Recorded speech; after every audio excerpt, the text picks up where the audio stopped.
হুজুর জান্নাতের ভেতর আবার শপিং মল থাকবে কেমনে? প্রশ্ন আসতে পারে না? সহিহ মুসলিমের বর্ণনা, ইন্না ফিল জান্নাতি লা সুকান, জান্নাতের ভেতরে বিশাল এক শপিং মল থাকবে। এটা বোধহয় আমাদের বসুন্ধরা শপিং কমপ্লেক্সের মতো হবে, যমুনা ফিউচার পার্ক। দুবাইতে যে একটা আছে বিশাল শপিং মল, মালয়েশিয়ার মিড ভ্যালি, এগুলোর মতো হবে মনে হয়। কত বিশাল যে শপিং মল হবে। সহিহ মুসলিমের বর্ণনা, প্রতি শুক্রবারে সব জায়গা থেকে বন বন করে মৌমাছির মতো জান্নাতীরা ওই শপিং মলে শপিং করতে আসবে। ইচ্ছে মতো দেদারসে পোশাক কিনবে, ইচ্ছে মতো শপিং করবে, টাকা দেয়া লাগবে না, ক্রেডিট কার্ড লাগবে না। সুবহানাল্লাহ পড়েন। ইচ্ছে মতো শপিং করবেন। দুনিয়াতে একটু কষ্ট করে হালাল উপার্জন করে খেয়ে যান। আল কানাআতু মিনাল ইসলাম, অল্পে খেয়ে তুষ্ট থাকা আর আল্লাহ শুকরিয়া করা, এটার নামই ইসলাম।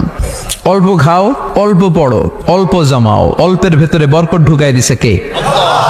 অনেকে দেখবেন অনেক খাই খাই নাই নাই করে, এটা যাদের স্বভাব তাদের কখনো বরকত হয় না। অল্প খাবেন, অল্প পড়বেন, আর হালালের সাথে সম্পর্ক করবেন। আল্লাহুম্মা কফিনি বিহালালিকা আন হারামিক ওয়া আগনিনি বিফাদলিকা আম্মান সিওয়াক। বিশ্বনবী দোয়া করতেন, আল্লাহ হালালকে আমার জন্য যথেষ্ট করেন, হারাম থেকে আমারে বাঁচিয়ে রাখেন। পড়েন আমিন। হালাল অল্প হলেও হালালে বরকত আছে না নাই? হারাম বেশি হলেও এটাতে কোনো বরকত নাই, ঠিক কিনা?